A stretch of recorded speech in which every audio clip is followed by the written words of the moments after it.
Alors, je viens de lancer la cérémonie d'ouverture d'un colloque important, un colloque international portant sur la gestion performantielle des infrastructures et services de transport terrestre pour un développement durable. Le thème de ce colloque est un thème à sens transversal, mais aussi à sens très important, puisque permettra de discuter sur les enjeux effectivement de ces points qui seront débattus au cours de ce colloque. Comme vous le savez, les infrastructures constituent un outil de développement pour tout pays. Et à titre d'exemple, le Sénégal, à travers le plan Sénégal émergent, a fait des infrastructures un programme prioritaire avec la réalisation à terme de 531 km d'autoroutes, plus de 6000 km de routes depuis 2012 en projection jusqu'à 2026 et aussi des milliers de pistes. Ces infrastructures permettront non seulement d'interconnecter, mais d'améliorer la mobilité à l'échelle nationale en toute sécurité. De même, relativement au transport terrestre, en termes de mobilité, le Sénégal, à travers aussi ce même plan Sénégal émergent, a réalisé le train express régional qui relie Dakar à Diamniadio et pour bientôt, en fin d'année, aller jusqu'à AIBD et dans les phases ultérieures, relier Dakar et Thiès, permettant non seulement le désengorgement, le désenclavement de Dakar, mais l'amélioration de la mobilité urbaine. Dans la même dynamique au niveau de la région de Dakar, avec le BRT et le programme de restructuration des réseaux de transport collectif, la mobilité au niveau de la région de Dakar sera fortement améliorée.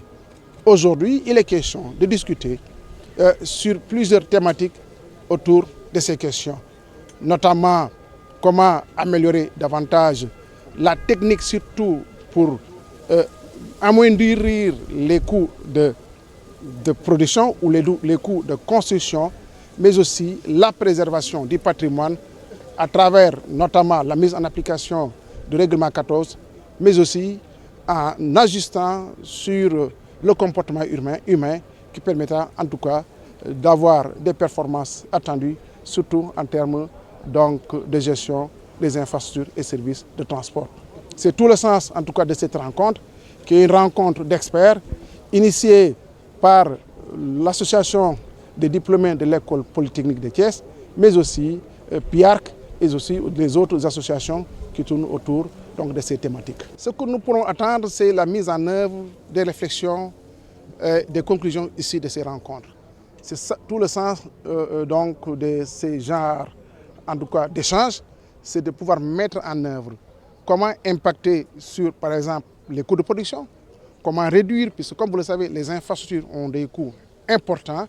Aujourd'hui, avec de nouvelles technologies, avec une nouvelle approche, on peut valablement impacter pour la réduction des coûts, en tout cas de réalisation ou des coûts de fabrication de ces infrastructures, surtout les routes, avec les nouvelles technologies éventuellement. Mais aussi les bonnes pratiques, la sensibilisation, puisque c'est une dimension en tout cas multiple. Donc il y a, je l'ai évoqué tout à l'heure, sur le comportement humain, sur le coût de l'usage, aussi sur d'autres coûts annexes qui pourront contribuer effectivement à avoir la performance recherchée à travers ces thématiques. Vous savez, l'entretien routier est un ensemble. Il y va d'abord de la qualité des ouvrages, premier facteur, des ouvrages de très bonne qualité. Deuxièmement, en fait, toute la technologie qui accompagne la réalisation de ces infrastructures, notamment l'assainissement, puisqu'il est important d'évoquer la question de un assainissement relativement bien fait, permet aussi une bonne préservation du patrimoine.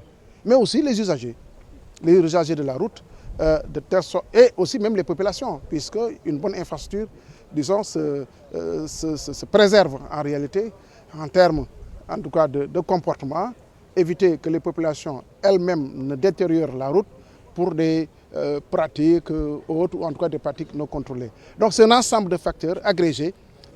Cet ensemble-là permettra une bonne préservation de ces outils, que ce soit aussi bien les infrastructures que le système de transport dans sa globalité.